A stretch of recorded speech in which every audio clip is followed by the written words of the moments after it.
Have you ever thought about how much and how often you should be communicating? Let's have a little talk about it.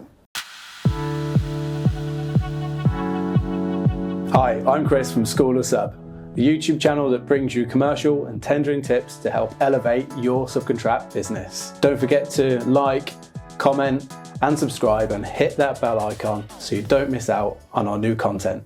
The age-old dilemma of trying to look keen but not too keen plagues us all when looking to win new work. I've broken down some steps to help you take control of the dialogue between you and the new client. Before we delve in, let's look at the ways we communicate and how we rank them. Number 1, emails.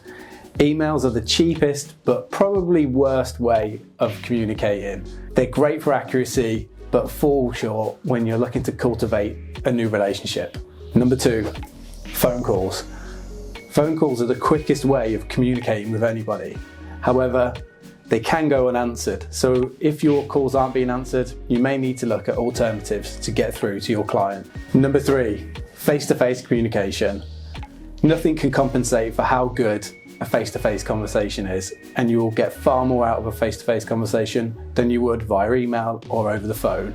However, they are time-consuming, so you need to decide how best to spend your time. Now, let's get back to when and how. In this scenario, we're going to assume that you've received a brand new tender from a brand new client completely out of the blue. Let's have a look what happens next. First contact.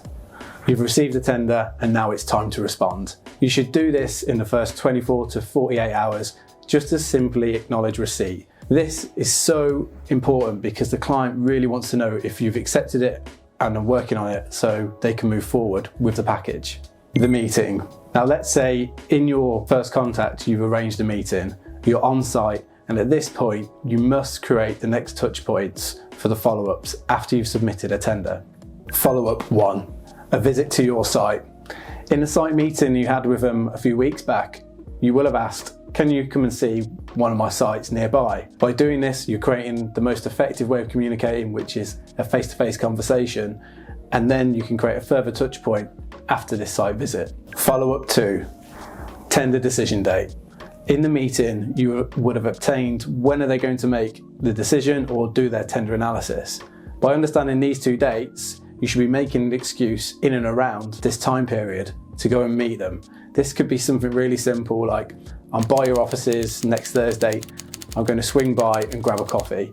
Are you free? Keep pushing for these meetings because this is crunch time when the client is making a decision and you need to remain in their mind throughout. Follow-up 3, no news. It's likely during this process and between the touch points there will be some radio silence as things that are more important come to the top of the pile. The best way of just keeping in touch is via phone, a call every week or every 2 weeks, just to touch base with a client to check in on progress. Follow-up 4, still no news, you think it's gone elsewhere. Unfortunately, you can't win them all, but this doesn't mean the relationship is dead. If you're struggling to get through on the phone or via email, send one last friendly email just asking for an update, and if you don't hear back, you're going to assume that it's closed, but you'd still like to work with them on the next project. The takeaway. There is no optimum frequency for when you communicate. The way for you to communicate effectively is by taking control of the discussion and agreeing when you will next communicate. By doing this, you're effectively agreeing when you're next going to communicate, and therefore you won't look desperate, nor will you feel like you're annoying them. And that's a wrap from me, guys. Don't forget to like, subscribe, and leave me a comment if you want me to discuss anything that you think would be a good topic.